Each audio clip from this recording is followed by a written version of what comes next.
하나님 말씀 요한계시록 2장 12절부터 17절까지 한 절씩 교독하겠습니다. 제가 먼저 읽겠습니다. 버가모 교회의 사자에게 편지하라. 좌우에 날선검을 가지신 이가 이르시되 내가 어디에 사는지를 내가 아노니 거기는 사탄의 권좌가 있느니라.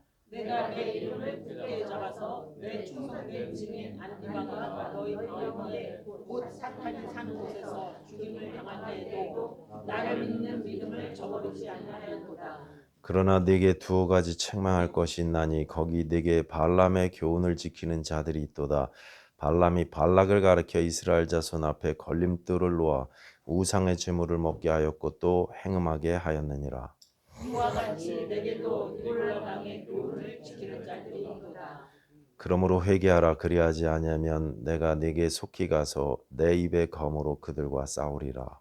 너희 위에 있는 자는 성령이 그에게서 하시는 말씀을 들을지어다. 이기는 그에게는 내가 감추었던 만나를 주고 또 흰 돌을 줄 터인데 그 돌 위에 새 이름을 기록하는 것이 있나니 받는 자 밖에는 그 이름을 알 사람이 없느니라. 아멘. 기도하겠습니다. 하나님 아버지 감사합니다. 우리를 사랑하시는 그 크신 사랑과 십자가의 은혜를 날마다 생각하며 이기는 삶 살게 하여 주시니 감사합니다. 하나님 아버지 정말로 우리가 시간이 갈수록 세월이 갈수록 이 땅이 혼란하고 또 어지럽고 많은 환란과 또한 혼돈들이 있지만 그때 더욱더 주님을 의지하게 하시고 더욱더 우리 주님을 사모하게 하시고 또 우리 주 예수 그리스도의 그 크신 사랑을 바라보면서 이기는 자들 다 될 수 있도록 하나님 우리 귀하신 성도님들을 축복하시고 인도해 주시옵소서. 하나님 우리가 이 땅을 믿음으로 이기기 원합니다.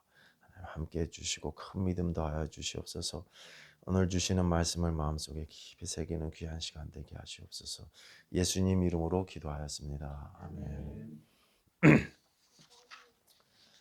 오늘은 버가모 교회에 주신 말씀입니다. 버가모는 서머나에서 위쪽으로 한 50마일 정도 떨어진 도시라고 해요. 당시 소아시아의 가장 큰 도시를 에베소라고 한다면 가장 문화적이고 행정적이고 세련된 도시로는 버가모를 꼽을 수 있었을 것입니다. 그래서 사실상 소아시아의 수도라고 할 수 있을 만한 곳이 이 버가모였습니다. 종교적으로는 황제 숭배 중심지 중 하나였기 때문에 로마 황제 신전이 있었는데 4명이나 있었다 그래요. 4명. 4명의 신전이 그곳에 있었고 또 제우스 신전도 있었고 치유의 신전도 그곳에 있었습니다. 그곳에 이 치유의 신 뱀이죠. 뱀처럼 생긴 그 신전이 있었기 때문에 전 세계 많은 사람들 중에 아픈 사람들이 그곳에 찾아가서 그 신에게 경배를 하고 그곳에서 치료를 받고 그리고 자기 집으로 돌아갔었다고 하죠. 자연적으로 그곳에 그래서 최초의 의료 학교가 이렇게 그 옛날에 벌써 만들어졌을 정도로 의학이 발전했던 곳이기도 하다고 합니다. 또 세계에서 가장 큰 도서관이 그곳에 있었는데 당시에 소장 권수가 벌써 20만 권이 넘었대요. 그러니까 요즘에 같은 종이책이 아니고 파피루스나 양피지에다 만든 책이기 때문에 20만 권을 모아놓으려면 규모가 어마어마하게 컸겠죠. 저 이집트의 알렉산드리아하고 도서관을 가지고 라이벌 시티가 돼갖고 클레오파트라의 알렉산더 아시죠? 거기 있는 도서관하고 이 버가모의 도서관하고 라이벌이었었다고 합니다. 도서관, 신전, 병원, 극장, 경기장 이런 모든 종교와 문화적인 것들을 다 갖춘 도시가 버가모였습니다. 이 버가모에 교회가 개척되었습니다.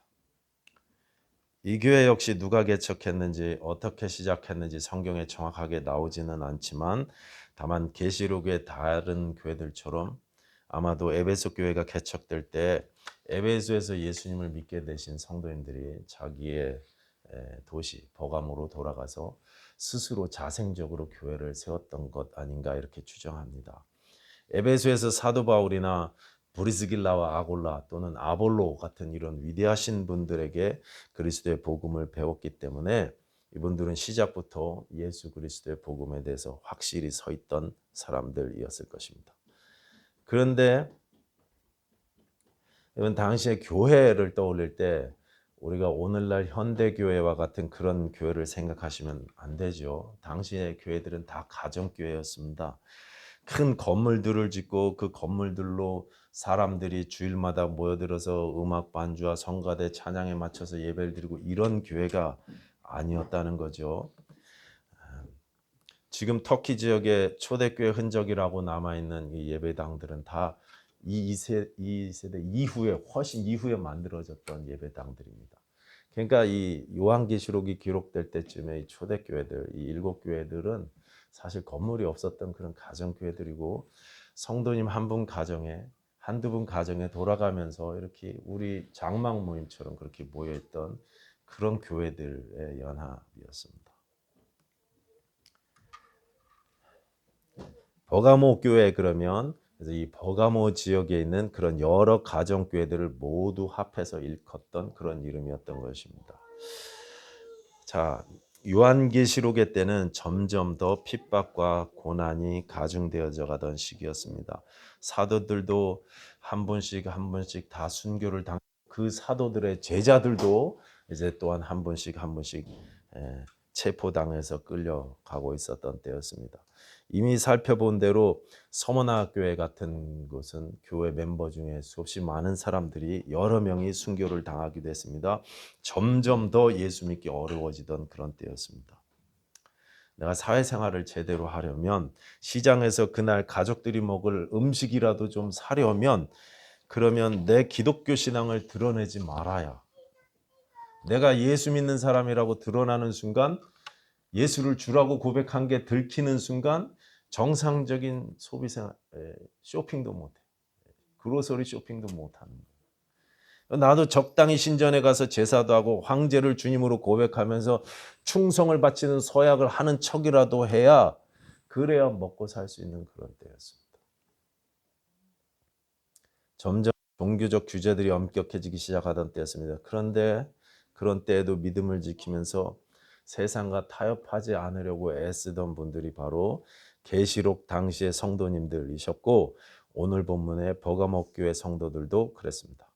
예수 때문에 핍박이 오고 예수 때문에 어려움이 닥치고 경제 생활에 마비가 되는데도 예수 신앙을 포기하지 않습니다.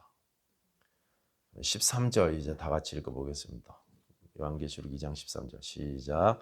내가 어디에 사는지를 내가 아니 거기는 사탄의 권세가 있느니라. 내가 내 이름을 굳게 잡아서 내 충성된 증인 안디바가 너희 가운데 곧 사탄이 사는 곳에서 죽임을 당할 때에도 나를 믿는 믿음을 저버리지 아니하였도다. 여기 예수님이 네가 어디에 사는지를 안다 그러셨는데 원문에는 나는 너의 행위를 알고 그 말이 앞에 있어요. 네 행위를 알고 네가 어디에 사는지를 내가 안다 이렇게 말씀하셨어요. 거기서 말씀하신 너의 행위는 뒤에 이어져 나오는 내용입니다. 그 교회의 지도자였던 안디바가 순교를 당할 때에도 그 교회 성도들이 믿음이 흔들리지 않았다는 그 행위입니다. 그 교회 리더셨던 신앙자 아마 목사님이셨는지 리더셨던 이 안디바라는 이분이 끌려가서 순교당하셨어요. 그러면은 성도들이 흔들리지 않겠습니까? 마음이 약하신 분들이 믿음이 연약하신 분들이 하나님이 우리를 도와주시고 보호해 주셔야지 어떻게 우리 중에 어떻게 안디바 같은 성도님 형제님을 그렇게 하나님은 도와주시지 않고 순교당하게 하시나. 전에 베드로 사도는 감옥에 있을 때 그 기적적으로 천사가 나타나서 옥문이 자동으로 탁탁 열리게 하고 지진이 일어나게 하고 그렇게 해서 구출해 주셨는데 왜 안디바 형제는 구출하지 않으셨을까? 하나님이 포기하셨나? 막 흔들릴 수 있을 텐데 근데 이 성도님들은 흔들리지 않았습니다.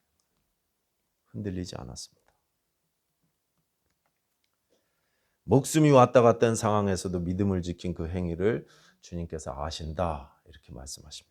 그 교회가 위치한 버가모가 사탄의 권자, 사탄이 사는 곳이라 할 만큼 신앙 지키기 힘들고 믿음대로 살기 어려운 곳임에도 불구하고 그들은 믿음을 저버리지 않았다는 말씀입니다. 그것을 주님이 알고 계시고 보고 계신다는 말씀입니다. 버가모 교회도 서머나 교회처럼 엄청난 교회였던 것입니다. 에베소 교회처럼 훌륭한 교회였습니다. 근데 예수님께서는 버가모 교회를 그렇게 칭찬하신 후에 바로 이어서 책망할 것을 말씀하시면서 회개를 촉구하셨습니다. 14절, 15절 두 절 우리 다 같이 읽겠습니다. 14절, 15절 시작. 그러나 내게 두 가지 책할 것이니 거기 내게 발람의 교훈을 지키는 자들이 있도다. 발람이 발람을 가르쳐 이스라엘 자손에게 널리기를 좋아하노라. 우상의 제물을 먹게 하였고 또 행하게 하였느니라. 이와 같이 내게도 니골라당의 교훈을 지키는 자들이 있도다. 저기 발람, 니골라 이런 이름들이 나오는데 발람은 누군지 우리가 잘 알고 있습니다. 구약의 여호수아가 요단강을 건너가기 바로 직전에 나오는 이방인 선지자입니다. 니골라는 우리가 정확히 알 수는 없죠. 니골라가 누군지는 정확히 알 수는 없지만 많은 성경학자들이 예루살렘 교회 7 집사님 가운데 맨 마지막 분 유대교회에 입교한 안디옥 사람 니골라 그분이 이분일 거다 이렇게 추정합니다. 그래서 이 니골라 당의 리더가 이 7 집사 중에 마지막 집사님이셨던 니골라 집사님이셨다 이렇게 추정합니다만 정확하지는 않습니다. 어쨌든 이 발람 또는 니골라의 가르침을 따르는 그룹들이 생겼다는 것이고 그 가르침이 그렇게 성경적이고 건강하지 않았던 것 같아요. 여러분 발람이라는 이름의 뜻은요 백성을 지배한다 또는 백성을 다스린다 삼킨다 이런 뜻이고 니골라라는 이름도 헬라어로 정확히 같은 뜻입니다. 백성을 지배한다. 그러니까 여기 발람의 교훈이나 니골라당의 교훈이나 같은 것입니다. 같은 교훈을 다른 이름으로 이야기한 것입니다. 발람이 무슨 일을 저질렀는지는 우리가 이미 잘 알고 있죠. 잘 알고 있습니다. 때문에 하나님의 뜻이 아니라는 사실을 알면서도 불구하고 그게 하나님의 뜻이 아니라는 것을 알면서도 계속 이 사람이 계속 입질을 하지 거래를 하죠. 하나님하고 딜을 칩니다. 돈 욕심 때문에 결국 돈이 이끄는 대로 움직였던 사람. 그러다가 말 못하는 짐승 당나귀에게 꾸지람까지 얻었는데 그렇게 당나귀까지 동원하셔서 책망하시는데도 결국은 이 자가 끝까지 회개하지 않고 사고를 쳤죠. 사고를 쳤습니다. 그가 발람이었습니다. 요단강 앞 모압 땅에서 정복 전쟁을 시작하기 전에 이 발람 때문에 이 발람의 계략 때문에 이스라엘 백성들이 수없이 많이 희생을 당했고 이 사건의 주인공이었고 수없이 많이 희생당했던 사건의 주인공이었고 여호수아는 정복 전쟁을 시작하면서 이 발람을 제거했습니다. 이 발람의 악영향을 14절 다시 보시면 두 가지로 말씀하십니다. 첫 번째는 우상의 제물을 먹게 한 것과 또 둘째로는 행음하게 한 것이었습니다. 이 두 가지 일은 출애굽 때 모압 평야에서 일어났던 비극이었는데 지금 오늘날 버가모 교회 안에 다시 일어나고 있다는 말씀을 하고 있는 것입니다. 우상의 제물을 먹는다는 것은 신전의 제물이 시장이 고기로 나온 것을 얻기 위해서 신앙을 타협했다는 뜻일 것입니다. 행음했다는 말은 당시 우상 신전에 가서 신전 창기들과 관계를 갖는 우상 숭배를 버가모 교인들도 했다는 말입니다. 그렇게 해야 사회생활을 할 수 있으니까. 한쪽에서는 안디바 같은 사람들이 믿음 지키기 위해서 순교를 당하고 그런 모습을 보면서 흔들리지 않는 성도들의 모습이 교회 안에 분명히 있는데 교회 안에 다른 한편에서는 나는 그렇게까지는 살지 못하겠다고 다른 사람들 하는 거 다 하면 어떠냐고 우리가 그렇게까지 신앙생활을 해야 하느냐고 적당히 타협하는 신자들이 한 교회 안에 같이 있었다. 교회 가르침대로 그렇게 예수 믿었다간 크레딧 카드도 못 만들고 은행 대출도 못 받고 아무것도 할 수 없는데 뭐 어떻게 하느냐고 적당히 맞춰가면서 신앙생활하는 게 뭐 그렇게 잘못이냐. 예수의 길도 따르고 세상의 길도 따르면서 세상과 적당히 타협하면 어려움도 없는데 너무 열심히 벌어서 충성 봉사하면 될 거 아닙니까?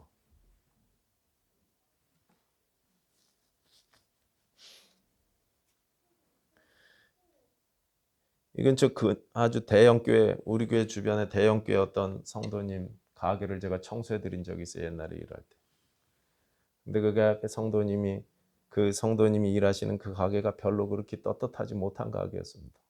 밤에 제가 거기를 카페 클리닝을 열심히 청소하는데 그 사장님, 성도님이 저한테 와서 예수 믿냐고 전도하시더라고요. 예수 믿는다 그랬더니 자기처럼 화끈하게 벌어갖고 주를 화끈하게 섬겨야 된다고 그렇게 가르치시더라고요. 그게 버가모 성도들의 생각이었어요. 화끈하게 벌어서 예수님 섬기면 될 거 아닙니까?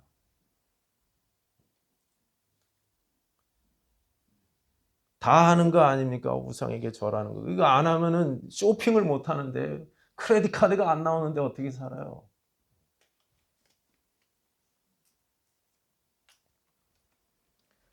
적당한 타협, 적당한 세속화를 지혜 있는 신앙생활이라고 주장하던 사람들을 니골라당 또는 발람의 교훈을 따르는 자들이라고 불렀던 것 같습니다. 그런데 이런 신앙의 모습을 보인 사람들은 버가모에만 있었던 것이 아니었습니다. 에베소 교회도 이 니골라당이 영향을 끼쳤던 것 같아요. 지지난주에 읽었던 계시록 2장 6절 보시면 에베소 교회에 주신 말씀에 이렇게 나옵니다. 계시록 2장 6절입니다. 오직 내게 이것이 있으니 내가 니골라당의 행위를 미워하는도다. 나도 이것을 미워하노라. 에베소 교회의 첫사랑을 회복하라고 경고하시면서 마무리 칭찬을요 이렇게 해주셨어요. 네가 니골라당의 행위를 미워하는도다. 나도 이것을 미워하노라. 에베소 교회까지 니골라당이 영향을 끼쳤다는 것입니다. 에베소 교회까지 영향을 끼쳤다면 다른 소아시아 지역 교회들도 다 이미 영향을 받았을 것이라고 우리가 쉽게 추정할 수 있는 것입니다. 에베소 교회는 니골라당의 행위를 미워했습니다. 그래서 칭찬받았습니다. 그런데 잘 보시면 에베소 교회는 니골라당의 행위라고 이야기하셨고 버가모 교회는 니골라당의 교훈입니다. 니골라당의 교훈. 영어로는요 doctrine입니다. doctrine. 교리. doctrine of Nicolaitans 이렇게 되어 있습니다. 무슨 뜻입니까? 여러분 적당히 세상과 타협하는 이런 신앙생활의 모습이 아예 교리가 되어갖고 버가모로부터 초대교회 다른 지역으로 퍼져나갔다는 그런 의미인 것입니다. 세상과 타협하는 세상의 화려함과 쾌락과 세상의 권력과 타협하는 그런 교리, 권력과 돈과 타협해서 교회 종탑을 황금으로 도금하고 성직자들은 정부 관리들과 어울리면서 권력을 누리는 교회들, 옛 소련 공산당 정부 100년 동안 교회들이 니골라당의 교훈을 따르면서 그렇게 타협할 때 러시아 침례교인들은 얼음을 깨고 침례받으면서 산속에 숨어서 신앙을 지켰어요.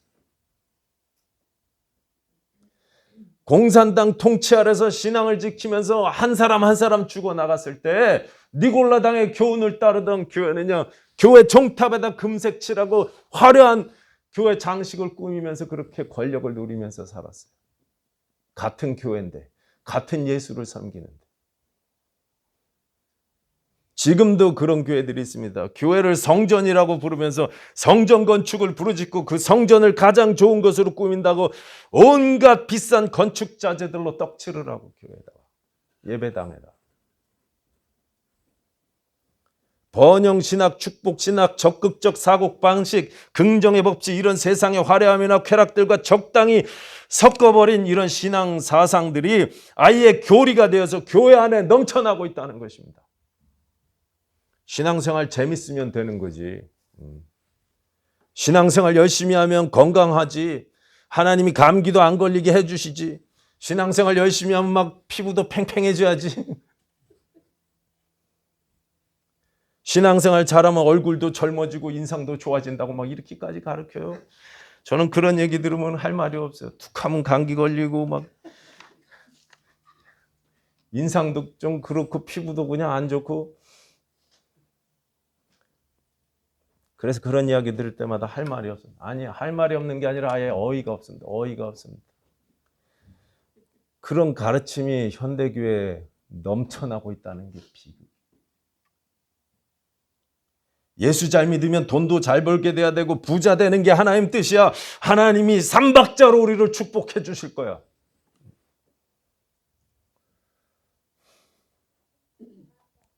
여러분 이런 건 다 죄다 니골라당의 교훈인 것입니다.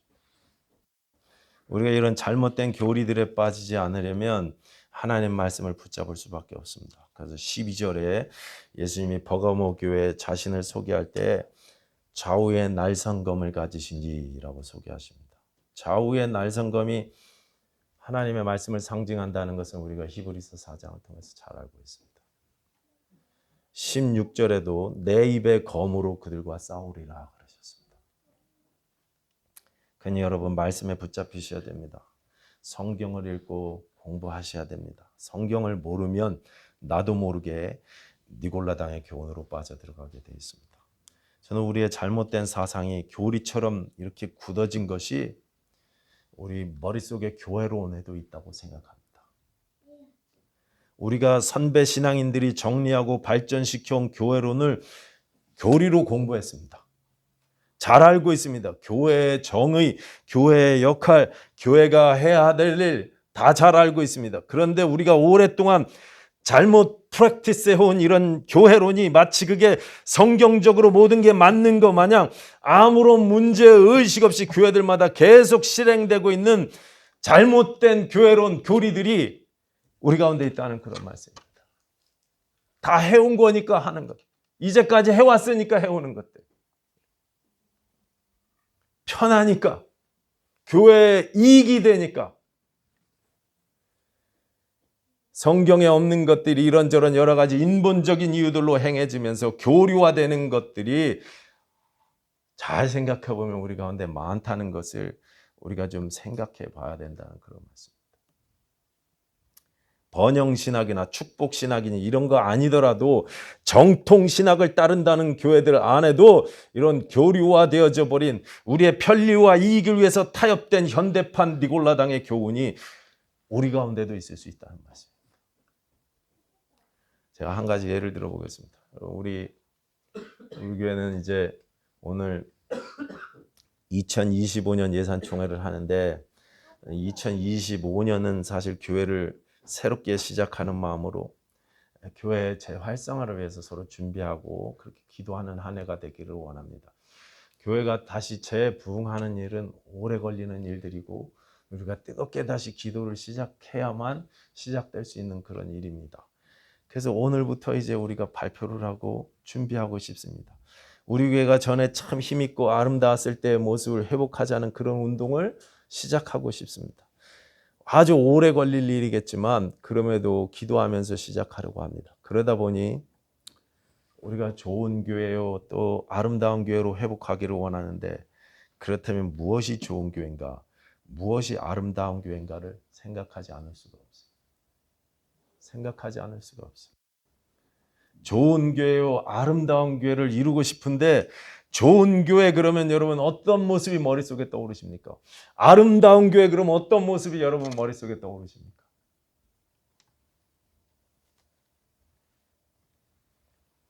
여러분이 이루고 싶은 그 좋은 교회 모습이 혹시 인본적인 것은 아니냐 이것입니다. 과연 예수님이 이루라고 우리에게 요구하시는 그런 교회 모습을 내가 내 머릿속에 지금 가지고 있느냐 이 말씀입니다. 내 머릿속에 떠오르는 좋은 교회의 모습이 예수님이 원하시는 교회 모습 맞냐 이것입니다.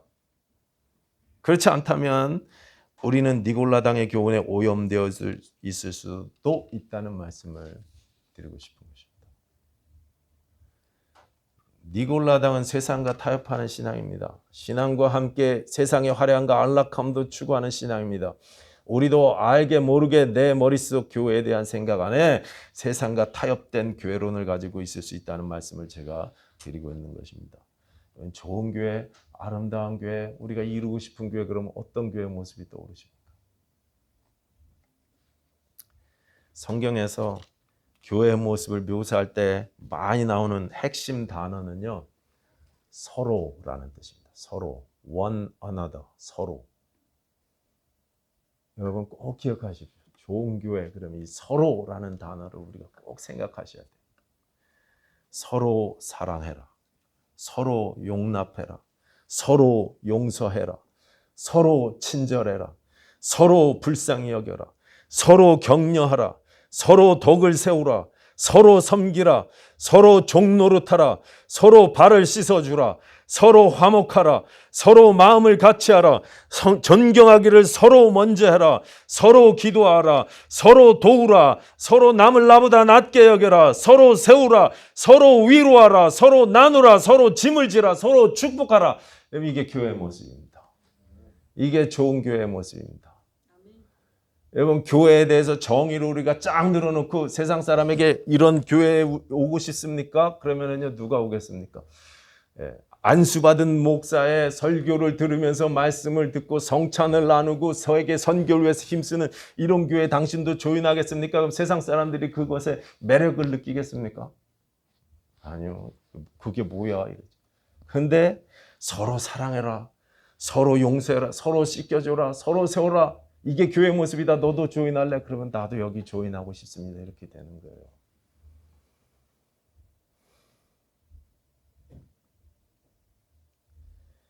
우리가 추구해야 될 아름다운 교회 모습이 이것입니다. 좋은 교회의 모습입니다. 교회 그러면 떠오르는 모습이 이 모습이어야 되는데, 그런데 우리가 이상한 다른 모습을 떠오르는 것으로 우리의 교리가, 내 머릿속에 있는 나만의 교리가 오염되어 있다.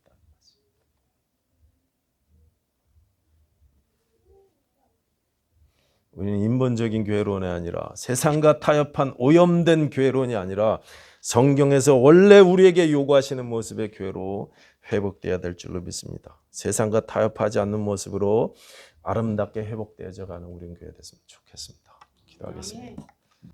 하나님 아버지 감사합니다. 우리 21세기 침례교회를 사랑하시는 귀하신 주님께서 이제 하나님 주님의 뜻에 합당하게 아름답게 부응할 수 있도록 축복하여 주시옵소서. 2025년 한 해는 이제 하나님께서 우리에게 원하시는 모습으로, 예전에 하나님 참으로 아름다웠던 우리의 모습으로 다시 부응할 수 있도록 우리를 축복하시고 인도해 주시옵소서. 예수님 이름으로 기도하였습니다. 아멘.